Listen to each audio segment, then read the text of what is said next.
From the PEP Radio Newsroom, this is the latest news blast.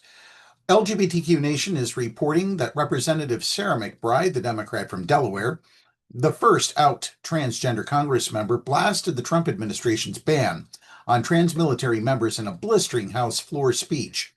She called the ban immoral, unfair, and un-American, noting that it has forced thousands of highly qualified patriots out of military service while weakening the military and wasting billions in taxpayer dollars.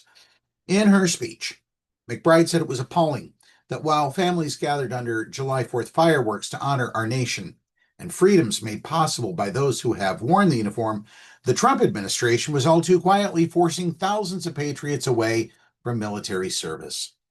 These are Americans who have served with honor, with distinction, and with unshakable patriotism, brave, honorable, and committed patriots who have also dared to have the courage to say out loud that they are transgender, she continued.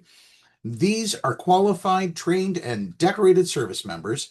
They have deployed into combat, flown missions overseas, and led troops through danger. And now this administration is telling them that despite their qualifications and their exemplary quality of service, that they can no longer serve simply because of how they express their gender.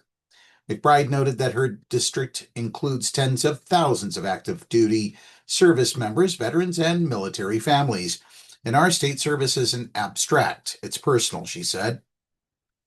And we see every single day what honor, discipline, and sacrifice looks like, regardless of someone's gender identity. These individuals, these trans individuals, met the same rigorous standards as their peers, the same physical exams, the same screenings, the same background checks, and in many cases, under intense scrutiny, they didn't just meet those standards, they exceeded them. The decision to remove proven patriots for no justification causes serious weakness to our forces. She continued, it turns away proven courage, it wastes billions in taxpayer investment, decades of hard-earned experience, and it is a direct blow to readiness, because this decision isn't about readiness. It's not about discipline or merit, and it's certainly not about cost. It's about exclusion. It's using identity as a wedge to divide and distract. It's a cynical ploy, not sound policy. She said she met transgender veterans who have served with distinction, adding, some step forward while hiding who they are, forced to choose between their truth and their country. Others served openly when policy briefly aligned with principle. All of them served with honor. We are not made safer by sidelining qualified patriots, she concluded. We are not made stronger by narrowing the ranks of who gets to serve, and we are not made better nor freer by telling brave Americans that their truth disqualifies them from service. This ban weakens our military. It betrays our values, and it sends the cruelest possible message to some of our most dedicated citizens that their service is unwelcome and that one identity matters more than what they've done and what they've sacrificed and what they fight for.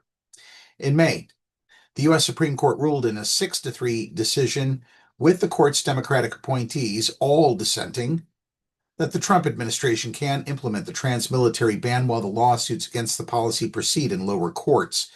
Trump's January executive order sought to ban trans military members, saying that they cannot lead an honorable, truthful, and disciplined lifestyle, and that not using pronouns associated with a person's sex assigned at birth violates the military's high standards for troop readiness, lethality, cohesion, honesty, humility, uniformity, and integrity. So all of those things rely on personal pronouns?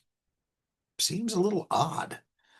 The Department of Justice told the Supreme Court that the transgender ban is not a ban on transgender people serving in the military, but is instead a ban on people with the medical condition gender dysphoria.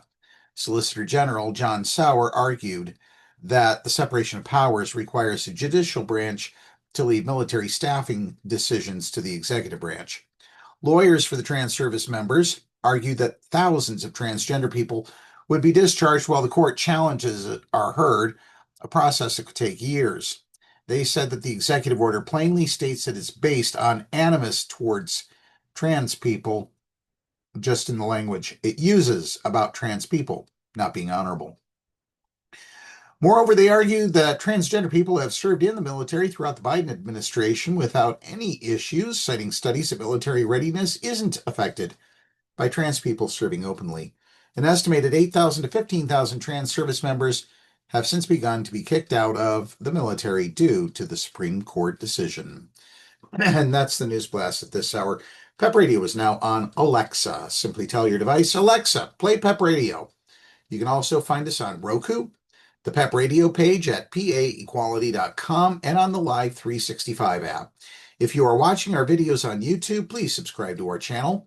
Coming up next, we have the Meadville area weather forecast here on PEP Radio.